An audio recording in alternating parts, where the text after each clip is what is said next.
Praise the Lord. Good morning. ప్రభువైన యేసుక్రీస్తు శుభనామంలో మీ అందరికీ వందనములు. యేసయ్య సిలువలో పలికినటువంటి 4వ మాటను ధ్యానిద్దామా? అంతకంటే ముందుగా చిన్న ప్రార్థన చేసుకుందామా? ప్రియమైన యేసయ్య, నీ ఘనమైన శ్రేష్టమైన నామాన్ని బట్టి వందనాలు చెల్లిస్తున్నాం ప్రభువా. సిలువలో పలికినటువంటి 4వ మాటని తండ్రి మేము ధ్యానిస్తుండగా మేము తెలుసుకోవాల్సినటువంటి ఆత్మీయ సత్యాలని, లోతైన మర్మాలు మాకు తెలియపరచండి. మా అందరితో మాట్లాడి మమ్మల్ని దర్శించమని యేసునామంలో ప్రార్థిస్తున్నాము తండ్రి. ఆమేన్. యేసయ్య సిలువలో పలికినటువంటి 4వ మాట మత్తయి సువార్త 27వ అధ్యాయము 46వ వచనం.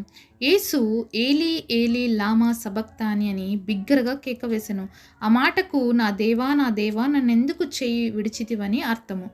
Matthew chapter 27 verse 46. Jesus cried with a loud voice saying, Eli Eli lama sabachthani, that is to say, my God, why hast thou forsaken me? మరి యేసయ్య కల్వరి శిలువలో 7 మాటలు మాట్లాడితే ఈ 4వ మాట మధ్య మాటగా ఉంది. అంతేకాకుండా మొదటిసారిగా మరి తండ్రిని ఇక్కడ దేవా దేవా అని పిలుస్తున్నట్లుగా చూస్తున్నాము. ఎందుకు ఇక్కడ నా దేవా అంటున్నాడు? అంతవరకు కూడా మరి మొదటి మాట మాట్లాడినప్పుడు మనం చూసాం, తండ్రి వీరు ఏం చేస్తున్నారో వీరు ఎరుగరు క్షమించు అన్నారు. కానీ 4వ మాట వచ్చేసరికి నా దేవా అని చెప్పి ప్రార్థన చేస్తున్నాడు, తండ్రితో మొరపెట్టుకుంటున్నాడు. ఇక్కడ ఏమైంది? ఎందుకు తండ్రికి బదులుగా ఇప్పుడు దేవుడు అనే పదాన్ని వాడుతున్నాడు ఇక్కడ అంటే, లోకంలో ఉన్నటువంటి ప్రతి పాపం అండి యేసు ప్రభు మీదకి వచ్చేసింది. ఆయన చూడని అసహ్యంగా ఉన్నాడు. అంతేకాకుండా మానవులందరి పాపములు వచ్చినప్పుడు దేవుడు తన ముఖాన్ని తిప్పేసుకున్నాడు, తన కుమారుడిని చూడలేకపోయినాడు. ఎందుకంటే ఆయన పరిశుద్ధ దేవుడు, ఆయనకి పాపం అంటే ఏమాత్రం ఇష్టం ఉండదు. అలాంటి అసహ్యమైనటువంటి మనందరి పాపాలు ఆయన మీదకి వచ్చేసినప్పుడు మరి దేవుడు చేత విడవబడ్డాడు. ఒక వ్యక్తిని దేవుడు మర్చిపోతాడు, విడిచిపెడతాడు అంటే కారణం ఏంటంటే పాపం ఉన్నప్పుడేనండి. అలాగే మనందరి పాపాలు ఇప్పుడు యేసయ్య మీదకి వచ్చినప్పుడు ఆయన తన మొహాన్ని తిప్పేసుకున్నాడు. దేవుడు తనని చూడలేకపోయినాడు, ఆయన చేయిని విడిచిపెట్టేశాడనమాట. యేసు ప్రభు గెత్సెమనీ తోటలో కూడా తండ్రికి ప్రార్థన చేసినటువంటి విషయం ఇదే. నానా నేను ఈ ఎడబాటు తట్టుకోలేను, నేను నీ దగ్గర నుంచి దూరం అయిపోలేను, నీ శ్రమలు పడ్డానికి నాకు ఓకే, నేను ఇవన్నీ బాధలు భరిస్తాను, కానీ నీ దగ్గర నుంచి వచ్చే ఎడబాటు ఉందే అది నేను తట్టుకోలేను నాన్న అని చెప్పేసి మరి గెత్సెమనీ తోటలో ఎంతో వేదనతో ప్రార్థన చేశాడు. తన యొక్క చెమట రక్త బిందుగా మార్చబడింది. అంత వేదన పొందుతూ కూడా ఇంకొక మాట అన్నాడు, అయినా కూడా తండ్రి నీ చిత్తమే. ఈ లోకాల్లోకి దేవుడు రావడం అనేదే ఒక గొప్ప దేవుని యొక్క సంకల్పము, అలాగే ఆయన ఉన్నటువంటి గొప్ప ప్లాన్స్. మరి ఎవరైనా వెళ్తారా అని అంటే యేసుప్రభు నేను రెడీగా ఉన్నానా నీ మాట వినడానికనే భూమి మీదకి వచ్చాడు. అయితే అంతం వరకు కూడా దేవుడు ఏ విధంగా అయితే చెప్తూ వచ్చాడో అన్నీ కూడా అలాగే చేస్తూ వచ్చాడు. కానీ ఆయనకి ఇప్పుడు బాధ కలిగించేటువంటి విషయం ఏంటంటే, తన తండ్రి దగ్గర నుంచి తనకు వచ్చే ఎడబాటు, ఆ బాధను తను భరించలేకపోతున్నాడు. అది చాలా కష్టమైపోయింది యేసయ్యకి.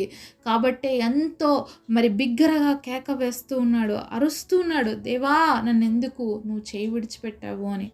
ఒకసారి ఆలోచించండి, కుమారుణ్ణి మరి తండ్రి విడిచిపెట్టడం అనేది ఎంత బాధాకరం అండి. ఎంత బాధ, ఎంత వేదన కలిగిస్తుంది కదా. మనం అయితే చేస్తామా అలాంటిది?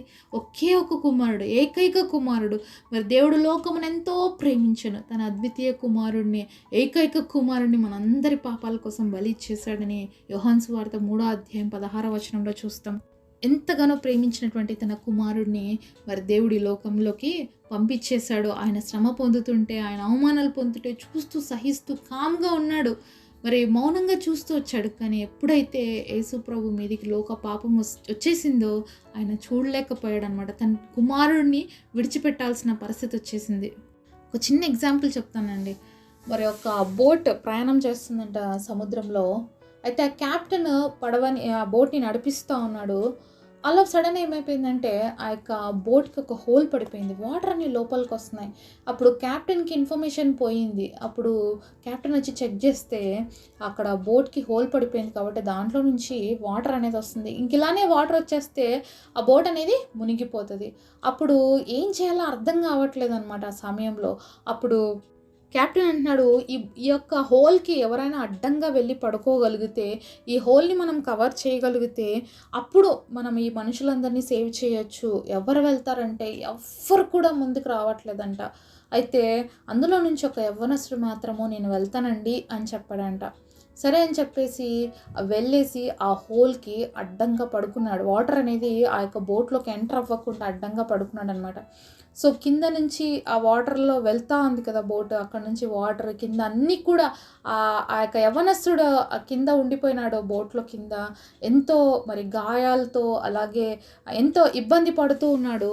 ఇంకా గమ్యస్థానం వచ్చేసింది. గమ్యస్థానం వచ్చేసరికి ఆ బోట్ యొక్క కెప్టెన్ గబగబా దిగేసి వెళ్ళి ఆ యొక్క పడుకున్న హోల్‌ని కవర్ చేసినటువంటి వ్యక్తి కోసం వెళ్ళి, ఆ యొక్క వ్యక్తిని తన చేతుల్లోకి తీసుకొని బోర్మని ఏడుస్తున్నాడంట. ఎవరికేం అర్థం కావట్లేదంట.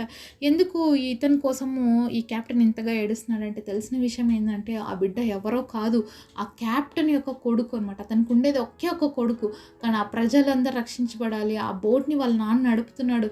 అక్కడున్న ప్రజలు సేఫ్‌గా వాళ్ళ గమ్యస్థానానికి చేరాలని చెప్పేసి అడ్డంగా పడుకొని ఉండిపోయాడు.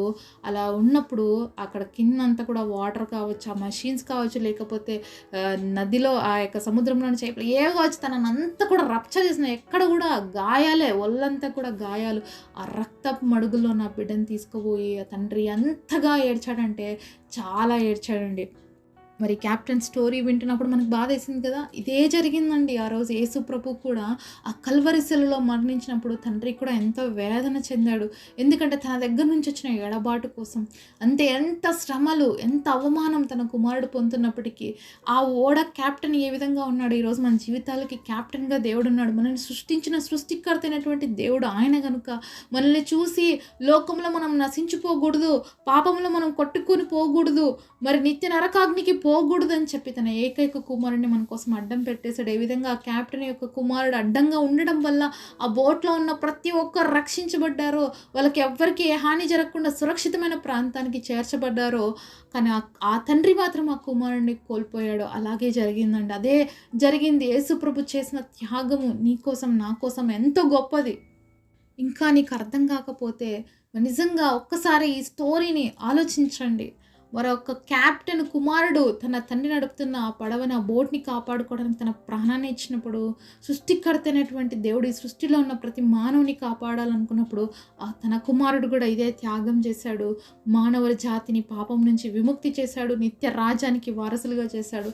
ఆ ప్రయత్నంలోనే తండ్రి చేత విడవబడ్డాడు. తండ్రి చేత మరవబడ్డాడు. చూడని అసహ్యంగా తయారయ్యాడు. దేవుడికి నువ్వు నేనంటే చాలా పిచ్చి ప్రేమ అండి. నువ్వు నేనంటే దేవుడికి చాలా ఇష్టం. ఎంత ఇష్టము అంటే తన కుమారుడిని సైతం లెక్క చేయలేదు నీ కోసం, నా కోసం త్యాగం చేయడానికి. ఇంకా త్రోసిపుచ్చుతున్నావా దేవుడి ప్రేమని? ఇంకా నిర్లక్ష్య పెడుతున్నావా ఆయన ప్రేమని? దయచేసి నీతోనే దేవుడు రోజు మాట్లాడుతున్నాడు. ఇంకా నువ్వు ఆయన నమ్ముకోకుండా, ఇంకా ఆయనకు నువ్వు దూరం అయిపోయి, ఇంకా నువ్వు దేవుడిని నమ్ముకోలేనటువంటి స్థితిలో ఉన్నట్లయితే దేవుడు నీ వైపే నిలబడి చూస్తున్నాడు. ఆ కల్వరి శిలువలో ఆ త్యాగపూరితమైన ప్రేమతో నీ వైపు చేతులు చాచి నిన్ను పిలుస్తున్నాను. ఇదిగో నీ కోసం నేను ప్రాణం ఇచ్చాను, నేను ప్రాణంగా ప్రేమిస్తున్నాను, నువ్వు నా దగ్గరికి రాని దేవుడి రోజు నేను పిలుస్తున్నాడండి. తండ్రి చేత విడవబడింది యేసయ్య హస్తం అయితే ఆ రోజు మన హస్తాలన్నీ కూడా తండ్రి చేతికి అప్పగించాడు. తను మాత్రం విడవబడ్డాడు. ఈరోజు మనం అందరం కూడా దేవుడి చేతుల్లో ఎంతో సురక్షితంగా, ఎంతో ఆనందంగా ఉండగలుగుతున్నాం. ధైర్యంగా దేవుని యొక్క కృపా సింహాసనం దగ్గరకు వచ్చి ప్రార్థన చేయగలుగుతున్నాం అంటే ఆ రోజు ఆ కుమారుడు విడవబడట ద్వారానే. ఆ రోజు యేసయ్య విడవబడ్డాడు, మన చేతులు తండ్రికి అప్పగించాడు. నిత్య రాజ్యానికి వారసులుగా మనల్ని చేశాడు. ఈ త్యాగాన్ని ఇంకా కూడా నువ్వు గ్రహించుకోకుండా నిర్లక్ష్యంగా ఉంటే దయచేసి నీ కోసం ప్రాణం ఇచ్చిన దేవుడిని, ప్రాణంగా నిన్ను ప్రేమించిన దేవుడి ప్రేమని ఇప్పుడైనా తెలుసుకొని తిరిగి యేసయ్య దగ్గరికి రా. నీ జీవితాన్ని యేసయ్య అప్పగించు. నీకు ఒక నూతన జీవితాన్ని, నూతన భవిష్యత్తుని ఇస్తాడు. మరి తండ్రి చేతికి నీ చెయ్యి అప్పగించాడు, ఆయన చెయ్యి విడిపించబడ్డాడు. కాబట్టి ఈరోజు మరి ఆయన ఎంత వేదనతో ఈ 4వ మాట పలికాడు. అంతేకాకుండా తండ్రి చేత మరవబడ్డాడు. మనం ఆయనకు కుమారులుగా ఉండే అర్హతను మనకు కలిగించాడు. కాబట్టి గొప్ప దేవుడి ప్రేమను కలిగి మనం కూడా లోకంలో యేసయ్యలాగా జీవించడానికి దేవుడు మనందరికి సహాయం చేయనుగాక. పరిశుద్ధుడైన తండ్రి, మీరు మాట్లాడిన ప్రతి మాట కొరకు వందనాలయ్యా. మీరు చేసిన త్యాగం ఎంత గొప్పదయ్యా. ఈ త్యాగము తండ్రి ఎంతో విలువైనది, ఎవ్వరం కూడా ఊహించలేమయ్యా. ఇంత గొప్ప ప్రేమను, ఇంత గొప్ప త్యాగాన్ని మా పట్ల చూపించావు, మా కోసం చేశావు తండ్రి. అయ్యా, మా చేతులు విడవబడి నిత్య నరకాగ్నిలోకి పోవాల్సింది, కానీ మా చేతులు తండ్రికి అప్పగించి పరలోక రాజ్యానికి మమ్మల్ని వారసులుగా చేసావు. తండ్రి చేత ఎడబాటును తట్టుకోలేక అట్టి గొప్ప జీవితాలు మా అందరికీ ప్రసాదించమని నజరేయుడనే యేసు నామములో ప్రార్థిస్తున్నాం తండ్రి. ఆమేన్.